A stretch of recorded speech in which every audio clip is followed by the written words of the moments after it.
പ്രിയപ്പെട്ട സുഹൃത്തുക്കളെ, CPM എന്ന കേരളത്തിലെ ഏറ്റവും വലിയ രാഷ്ട്രീയ പാർട്ടിക്ക്, തൂണിലും തുരുമ്പിലുമുള്ള രാഷ്ട്രീയ പാർട്ടിക്ക്, തോറ്റാലും ജയിച്ചാലും കേരളത്തിലെ ഏറ്റവും വലിയ രാഷ്ട്രീയ പാർട്ടിക്ക് തെരഞ്ഞെടുപ്പിന് കൃത്യം 23 ദിവസങ്ങൾക്ക് മുമ്പ് നെറുകന്തലയ്ക്ക് 2 അടികൾ കിട്ടിയ ദിവസമാണ് ഇന്ന്.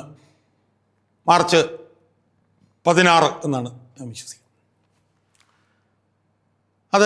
അതിൽ ഒരടി കിട്ടിയത് CPMൻ്റെ ഉരുക്കുകോട്ടയായിട്ടുള്ള കണ്ണൂരിൽ, CPMൻ്റെ ഉരുക്കുകോട്ടയിൽ വെച്ച് ഏറ്റവും വലിയ ഉരുക്കുകോട്ടയായിട്ടുള്ള പയ്യന്നൂരിൽ നിന്നാണ് ഒരടി ലഭിച്ചിരിക്കുന്നത്. അത് വടക്ക്. രണ്ടാമത്തെ അടി ലഭിച്ചിരിക്കുന്നത് തെക്കൻ കേരളത്തിലെ ആലപ്പുഴ ജില്ലയെന്ന് പറഞ്ഞ CPMൻ്റെ മറ്റൊരു പ്രധാനപ്പെട്ട ഈറ്റില്ലം, അവിടുത്തെ അമ്പലപ്പുഴ മണ്ഡലത്തിലാണ്. അവിടെ നിന്നാണ് രണ്ടാമത് അടി നെറുകന്തലയ്ക്ക് കിട്ടിയിരിക്കുന്നത്. രണ്ടും യഥാർത്ഥത്തിൽ CPMൻ്റെ ഉരുക്കുകോട്ടകൾ എന്ന് പറയാം. ഒരു ഉരുക്കുകോട്ട വടക്കും ഒരു ഉരുക്കുകോട്ട തെക്കും. വടക്കത്തെ ഉരുക്കുകോട്ട എന്ന് പറയുന്നത് കണ്ണൂരിനെ കുറിച്ച് പ്രത്യേകിച്ച് നമ്മൾ CPM പറയേണ്ട കാര്യമില്ല. 40 വർഷക്കാലമായി കേരളത്തിലെ CPM എന്ന് പറഞ്ഞ പാർട്ടിയെ അടക്കി ഭരിച്ചുകൊണ്ടിരിക്കുന്ന ഒരു ജില്ല. നേതാക്കന്മാരാരാണ് എന്താണെന്നൊന്നും നമ്മൾ പറയേണ്ട. അതിപ്പം CPM ആണ് ഭരിക്കുന്നതെങ്കിൽ മുഖ്യമന്ത്രിയും പോളിറ്റ് ബ്യൂറോ മെമ്പറും പാർട്ടി സെക്രട്ടറിയും എല്ലാം അവിടുന്ന് തന്നെയായിരിക്കും. അവിടുത്തെ ഒരു 5-6 മണ്ഡലങ്ങൾ ഇടത് ജയിച്ചാലും വലത് ജയിച്ചാലും ഇടത് ജയിച്ചാലും എല്ലാം CPM തന്നെ വമ്പൻ ഭൂരിപക്ഷത്തിന് ജയിക്കുന്ന ഒരു ജില്ലയാണ്. അതിപ്പോൾ തൃക്കരിപ്പൂർ എടുത്താലും പയ്യന്നൂർ എടുത്താലും കല്യാശ്ശേരി എടുത്താലും ധർമ്മടം എടുത്താലും മട്ടന്നൂർ എടുത്താലും ഒക്കെ തന്നെ, തലശ്ശേരി എടുത്താലും ഒക്കെ തന്നെ അവിടെയെല്ലാം CPM തന്നെയാണ് എല്ലാ കാലത്തും ജയിക്കുക. സുഹൃത്തുക്കളെ, ആ ജില്ലയിൽ ഒരുപക്ഷെ CPMൻ്റെ ഏറ്റവും വലിയ ഉരുക്ക് കോട്ട എന്ന് നമുക്ക് പറയാവുന്ന ഒരു മണ്ഡലമാണ് പയ്യന്നൂർ. അവിടെ 1970 മുമ്പ് ആണെങ്കിൽ പോലും 1970 മുതൽ നോക്കിക്കഴിഞ്ഞാൽ 1 ഡസൻ നിയമസഭാ തെരഞ്ഞെടുപ്പുകളിൽ പയ്യന്നൂരിൽ നിന്ന് CPM മാത്രമേ ജയിച്ചിട്ടുള്ളൂ. 1970 മുമ്പ് ജയിച്ചിട്ടില്ല എന്നല്ല, 1970 മുതലാണ് ഞാൻ നോക്കിയത്. 12 നിയമസഭാ തെരഞ്ഞെടുപ്പുകളിൽ പയ്യന്നൂരിൽ CPM മാത്രമേ ജയിച്ചിട്ടുള്ളൂ. 2021 അവിടെ CPM ജയിച്ചു. 62% വോട്ടാണ് CPM അവിടെ നേടിയത്. ഏതാണ്ട് 93,000 വോട്ട് CPMനോട് കിട്ടി. CPMന് അവിടുത്തെ ഭൂരിപക്ഷം ഏതാണ്ട് 40,000-ൽ കൂടുതലായിരുന്നു അവിടുത്തെ ഭൂരിപക്ഷം. അതിന് മുകളിൽ 50,000 ധർമ്മടവും 60,000 മട്ടന്നൂരും മാത്രമേ ഉണ്ടായി. ആ പയ്യന്നൂർ മണ്ഡലത്തിൽ CPMൻ്റെ ചരിത്രത്തിൽ ആദ്യമായി ഒരു വിമതൻ സ്വതന്ത്രനായി മത്സരിക്കും എന്ന് പ്രഖ്യാപിച്ചിരിക്കുന്നു. കേട്ടുകേഴ്വിയില്ലാത്ത കാര്യമാണ് പയ്യന്നൂർ. അതിൻ്റെ ചെറിയൊരു പ്രതിഫലനം പയ്യന്നൂർ മുനിസിപ്പൽ തെരഞ്ഞെടുപ്പിലുണ്ടായി. പയ്യന്നൂർ മുനിസിപ്പൽ തെരഞ്ഞെടുപ്പിലെ 36-ാം വാർഡിൽ ഒരു വിമതൻ മത്സരിച്ചു. വിമതൻ മത്സരിച്ചപ്പോൾ CPMകാർ പറഞ്ഞു, എന്തിനാണ് മത്സരിക്കുന്നത്, 50 വോട്ട് പോലും കിട്ടൂല എന്ന് പറഞ്ഞു. പക്ഷേ ആ വിമതൻ ആ വാർഡിലുള്ള 1000 വോട്ടിൽ 700 വോട്ട് നേടി ജയിച്ചു. CPM 142 വോട്ടിലേക്ക് പോയി. അപ്പോൾ ചെറിയ പ്രതിഫലനങ്ങൾ ആ മുനിസിപ്പൽ തെരഞ്ഞെടുപ്പിന് തന്നെ ഉണ്ടായിരുന്നു. അതിനുശേഷം അവിടെ ഉണ്ടായ വലിയ പൊട്ടിത്തെറി എന്താ, ധനരാജ് ഫണ്ട് തട്ടിപ്പ് പുറത്തേക്ക് കൊണ്ടുവന്ന അവിടുത്തെ ജില്ലാ കമ്മിറ്റി അംഗമായിട്ടുള്ള V. കുഞ്ഞികൃഷ്ണൻ ഉയർത്തിവിട്ട ഒരു കൊടുങ്കാറ്റ് നമ്മളവിടെ കണ്ടു.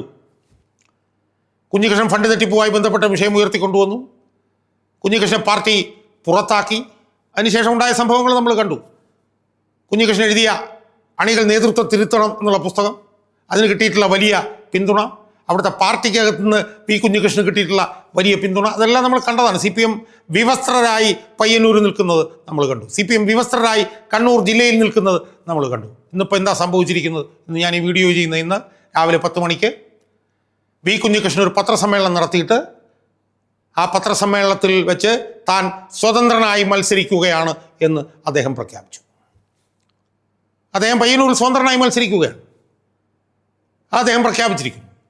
അതുണ്ടാക്കാൻ പോകുന്നത് വലിയ ചലനമാണെന്നുള്ള കാര്യത്തിൽ യാതൊരു സംശയമില്ല. കഴിഞ്ഞ ദിവസം ഏതാണ്ട് 12,000 പേരോ 2,000-3,000 പേര് പങ്കെടുക്കും എന്നൊക്കെ പറഞ്ഞ് അവിടെ യോഗം നടത്തിയിട്ട് 500-ൽ താഴെ ആളുകളാണ് അവിടെ യോഗത്തിന് പങ്കെടുത്തത്. CPMൻ്റെ ജില്ലയിലെ കണ്ണൂർ ജില്ലയിലെ തന്നെ പ്രധാനപ്പെട്ട നേതാക്കന്മാർ പലരും പേരുകൾ ഞാൻ പറയുന്നില്ല, അവരൊന്നും പിന്നെ ആ യോഗവുമായി ബന്ധപ്പെട്ട യോഗത്തിൽ പങ്കെടുത്തില്ല എന്നാണ് ഞാൻ കേൾക്കുന്നത്.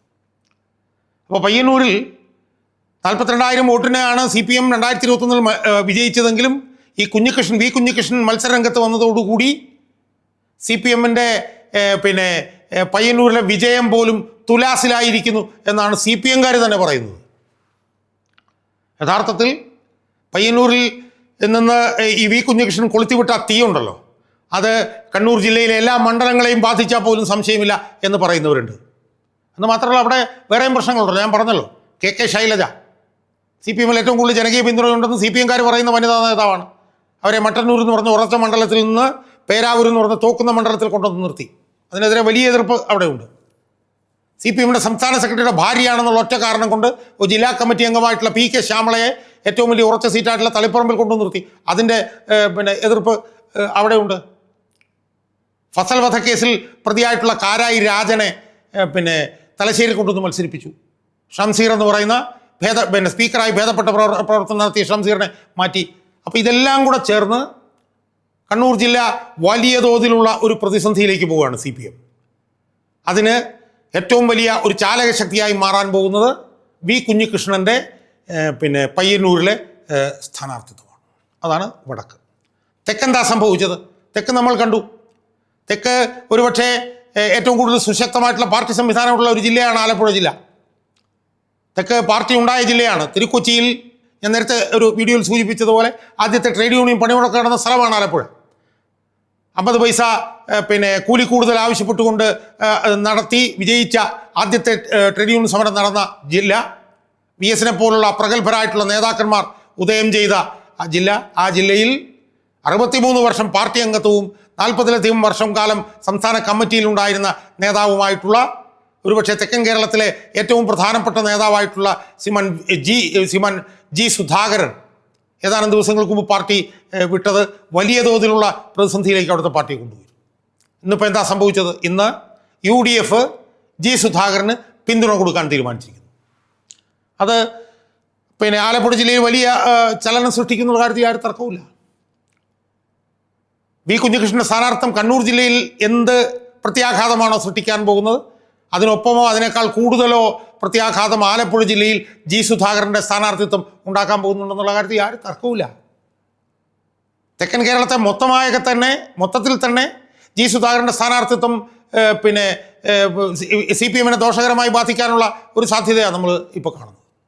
അതുകൊണ്ട് തിരഞ്ഞെടുപ്പിന് കൃത്യം 23 ദിവസങ്ങൾക്ക് മുമ്പ് CPM-ന് വടക്കൻ കേരളത്തിലും തെക്കൻ കേരളത്തിലും മസ്തകത്തിന് കനത്ത അടി ലഭിച്ചിരിക്കുകയാണ് എന്നാണ് പയ്യന്നൂരിൽ സ്വതന്ത്ര സ്ഥാനാർത്ഥിയായി മത്സരിക്കാൻ വി കുഞ്ഞികൃഷ്ണൻ എടുത്ത തീരുമാനത്തെയും അമ്പലപ്പുഴയിൽ ജി സുധാകരന് പിന്തുണ നൽകാൻ UDF എടുത്ത തീരുമാനത്തെയും നമ്മൾ കാണേണ്ടത്. ഒരുപക്ഷെ വി കുഞ്ഞികൃഷ്ണനും UDF-ൻ്റെ പിന്തുണ ലഭിക്കാനുള്ള സാധ്യത നമുക്ക് തള്ളിക്കളയാൻ കഴിയില്ല.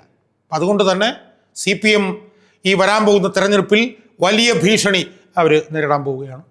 അവർ അടുത്ത കാലത്തൊന്നും അവരിതുപോലെ ഭീഷണി നേരിട്ടുണ്ടാവുമെന്ന് എനിക്ക് തോന്നുന്നില്ല.